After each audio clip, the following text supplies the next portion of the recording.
In a train station in London, train guard Joe is finishing his shift. When he reaches his locker, he finds a letter saying he didn't get the promotion he applied for. As he furiously crumples the paper, the supervisor comes by to ask Joe to cover the night shift because the night guard is sick. At first Joe wants to say no but ends up accepting when he notices his crush Ellen will be tonight's trolley girl. After the train takes off, Joe begins inspecting all the passengers' tickets. Most of them take it well and show it to him, but many passengers get annoyed and treat Joe poorly for doing his job. A woman drops her cane and when Joe helps her, he gets startled by a sudden growl, but it's just the lady's dog. Kate claims she lost her ticket and gets angry when Joe makes her pay the fine. In a corner, Billy changes into more comfortable clothes. Joe sees that the bathroom door has a sign that says out of order and there's water coming out from it. When Joe bumps into Ellen, he finally tries asking her out, however Elle turns him down. The fact passenger Paul is staring makes it all more awkward. For the next few hours, the train continues to travel peacefully under the rain and the full moon, with passengers getting off at each station until only a few are left. When it reaches the woods, a loud screech suddenly echoes in the cars and the train stops. Joe starts crossing the cars to learn what happened and sees a shadow behind a door, but when he's about to open it, he's startled by the speakers. The driver announces that they hit something on the road and asks the passengers to remain calm until they solve it. Then Joe finally opens the door and discovers Ellen's trolley fell. He tries to pick it up but can't, so Adrian ends up picking it up instead. Joe finds 2 sets of keys on the ground and is surprised to hear they both belong to Adrian. There are many passengers panicking, so Joe does his best to go around and calm them down. He also tries contacting the driver Tony on the radio but he doesn't answer, so instead he uses the speakers to ask the passengers to be patient. Meanwhile Tony has left the train to check what happened and discovers they hit a deer, which is now stuck in the wheels. He tries to pull it out but he isn't strong enough. At that moment Tony hears a noise behind him and when he turns around, a mysterious creature attacks him and begins eating him. His blood gets splattered on a window, but the rain washes it away before others can see it. On the train, Joe gets tired of waiting and uses his keys to enter the control car, only to find it empty. He then takes a look outside but doesn't see Tony there either. After telling Ellen to keep the passengers calm with some free snacks, Joe takes a longer look outside yet still finds nothing. Next Joe makes a call to the company's rescue team, who explain they're behind on schedule because the storm has been causing lots of accidents. The phone signal is poor and full of static but Joe manages to learn they'll be there in 4 hours. Afterward Joe informs the passengers of the 4-hour wait, causing them to start freaking out. When he tells them the driver has disappeared, their complaining gets worse, so Adrian has to yell to shut them up. He points out they have no signal on their phone so they should just walk to the next station to call for help. Joe tries to explain it's dangerous and he could lose his job, but the passengers team up against him and he has no choice but to agree to be their guide. After Joe unlocks the door, the group leaves by making a line and walking next to the train, unaware someone is watching from the woods. Eventually they hear something moving among the bushes so Joe and Ellen go to investigate. To their shock, they find Tony's mauled body on the ground. The duo immediately heads back and tells the passengers to get back on the train at the same time howling and growling can be heard in the distance. It takes a few seconds for Joe to unlock the door and everyone rushes aboard in fear. An elderly couple is slower than the others because of their age and when they're finally jumping in, the monster manages to bite Jenny's leg. It even shakes her up and down between the doors before the group can finally drag her inside and lock the car. Afterward Jenny is taken to a seat, where Ellen washes the wound with water and wraps it up the best she can. Billy and Matthew try looking out the window with a flashlight but they can't see anything out there. When Joe checks the door to be sure it's properly locked, the monster pounds on the train car and growls, so the group decides to be as quiet as possible. They can hear the creature's claws scratching the car and the group waits until the howling is heard far from the train to speak again. Then Joe goes to the control car to try using the train phone, but there's no signal. At that moment Billy joins him and reveals he's an engineering student. By taking a look at the controls, he can tell there's a fuel leak that caused the line to split when the train crashed. If they don't fix that, they'll never be able to move. Outside, it's shown that the train's antenna is broken, implying the creature did it. Joe explains the situation to the passengers, who begin discussing what kind of animal is their attacker. Adrian calls it a bear, but Nina points out that bears don't howl. Jenny says it wasn't an animal but something more human, however everyone thinks it's the shock talking. Suddenly they hear noises inside another car and worry that the monster may be trying to get in. Joe grabs a fire extinguisher and goes with Billy and Adrian to investigate. They carefully cross the car and discover the noise is coming from the bathroom. As Adrian gets ready to strike, Joe unlocks the door, only to see Paul fall out. It turns out he was stuck in there since before the crash. The 4 guys go back to the group and Paul is told the whole story, but instead of freaking out about the monster he's sad that he missed his stop. Sometime later they check on Jenny's wound and notice it's getting worse, she's also got a fever.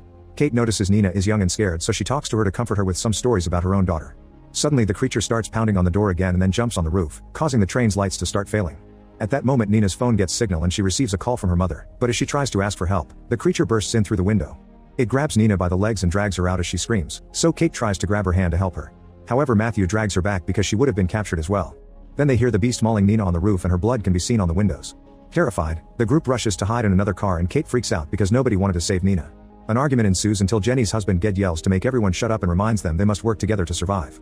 The train has a box of tools, so the passengers start working on barricading every entry point of the car with pieces from the train itself like the seats. Time passes and everyone gets more depressed by the minute. Jenny and Kate realize they didn't know Nina's name and Jenny admits she was never able to have children even though she wanted to. In a corner, Adrian talks to Joe, explaining he has 2 sets of keys because he has a nice place for his family and a secret apartment for his naughty adventures. He believes in doing what's necessary to get by even if it isn't nice and asks Joe to team up with him to escape, leaving the weaklings behind. Before Joe can reply, Jenny pukes lots of blood and even 2 teeth. Another argument ensues on what to do, but it's interrupted when Joe notices Paul is missing. The barricade was moved and Adrian wants to put it back in place, however Joe and Billy convince him to give them a minute to find Paul. Joe goes into the other car and finds Paul stuck in the bathroom again. While Joe tries to open it, the bathroom light breaks and the beast comes inside from above to attack Paul. Joe has to step back when the door gets damaged during the mauling, and soon the blood is coming out of the resulting holes. He takes a quick look through a hole and is horrified to see Paul's dying body. Then he tries to go back to the other car, only to discover Adrian blocked the door. Speaking of Adrian, he hears the noise and decides to leave the train to save himself, so he removes the barricade on the boarding door. However, it's locked and Joe has the key. Back to Joe, he keeps on pushing the door while watching the monster approach him. When he's about to be attacked, the others finally open the door and drag Joe into the car before blocking the door again. While the group piles up as many things as possible, Adrian tries to break the window with a fire extinguisher to no avail. Unfortunately, the beast is too strong and breaks through the barricade, causing Ellen to freeze. Thankfully, Joe acts fast and moves her out of the way before the monster can hurt her. Then the creature tries going after Joe, and as it roars in his face, Ellen stabs it.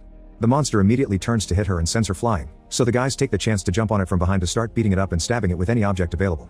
Billy gets grabbed by the neck and pushed against the ceiling, only to be dropped when Adrian hits the creature's stab injury with a fire extinguisher. At that moment, Matthew comes through with a fire axe and starts hitting the monster over and over until it's finally dead. Kate has to pull Matthew back as he has a breakdown. Seconds later, the group takes a closer look at the creature and notice a ring on his finger. Like Jenny said, it looks very human-like, so Matthew concludes it's a werewolf. Adrian remembers that people who get bitten transform as well, and now everyone is wary of Jenny. While some of the passengers cover up the body, Ged tells the story of a train that got off the rails in this area many years ago. The authorities discovered many bodies missing and others mauled, but an explanation was never found. He concludes the werewolf killed them back then too. At that moment, the beast wakes up and howls, so Joe immediately starts pounding its face with the fire extinguisher. In the forest, other werewolves hear the howl of their dying leader. Suddenly, Jenny's face starts changing and she growls too. Adrian wants to kill her before she fully transforms, but Ged won't let him. The other passengers also push him back, but Adrian fights against their hold, refusing to give up. He breaks through and starts choking Jenny, so Joe punches him to knock him down. Then the group agrees to tie up both Adrian and Jenny using belts. Afterward, they decide on a plan. Billy will try to fix the train and teaches Ellen what buttons to press to get them out of there as soon as the train reacts. Joe makes a speech through the speaker, trying to keep everyone's hopes up. Matthew and Billy get off the train and quickly find the leak. While Billy gets under the train to fix it, Matthew keeps watch. Inside, Kate reveals she and Adrian had a dirty night together some time ago, but Adrian doesn't bother to remember any of his one-night stands. Jenny starts having trouble breathing, and Adrian insists they should do something before it's too late. At that moment, Matthew hears a noise in the forest and goes to investigate, leaving Billy without light. In the forest, Matthew can hear Nina crying for help and follows her voice, only to find her body on top of a tree being devoured by a werewolf. Terrified, Matthew tries running away, however the werewolves soon surround him. He tries defending himself with his axe to no avail and the werewolves jump on him to eat him alive. In the train, everyone hears Matthew's screams as he dies, followed by a loud howl. Jenny freezes and Adrian keeps asking Kate to kill her. Billy finally fixes the train and the lights comes back, thus Joe and Ellen try to figure out the controls. Soon the werewolves approach the train, so Billy grabs the car and lifts his body to hide until the monsters go away. Unfortunately, they appear at the front window and startled Ellen and Joe, who finally activate the train. Billy has to hold on the car again not to be left behind. Suddenly Jenny finishes transforming, so Kate rushes to release Adrian before Jenny breaks free with her new strength. Adrian tries to help Ged only for Jenny to knock him down. At that moment, another werewolf appears at the door and grabs Kate, who cries for help. However, Adrian kicks her to push her and the werewolf off the train. The train speeds away and Kate is left behind, quickly becoming werewolf food. As Ged tries to make his wife see reason, Adrian tries to fight Jenny again, hitting her with a wrench. Furious, Ged punches him back before he could kill her. Then Jenny jumps on her husband and bites his neck, causing his blood to rain. While Jenny tries to go after Adrian, Billy struggles to hold on and accidentally breaks the repairs he did, causing the train to stop again. Joe and Ellen rush out of the control car and stab Jenny right before she can kill Adrian. Then an angry Joe jumps on Adrian to beat him up, but Ellen stops him. The werewolves use the chance to enter the train, so Joe and Ellen rush to lock the door. Adrian realizes he'd have a better chance to escape if one person stays behind his bait, thus he knocks down Joe. It's not enough to leave him unconscious and Joe immediately retaliates, triggering a fight. While the men struggle on the ground, Ellen grabs a piece of sharp metal and cuts Adrian until he lets go of Joe. While Ellen takes care of her friend, Adrian blocks the way and grabs the keys from the door before jumping out of the train. The werewolves quickly surround the duo, but before they can attack, Billy appears with a Molotov bomb ready. He throws it at one of the werewolves, causing it to burn and starting a fire. Then he lights up a torch and scares the other monsters into stepping back into the other car while giving Joe and Ellen a crowbar.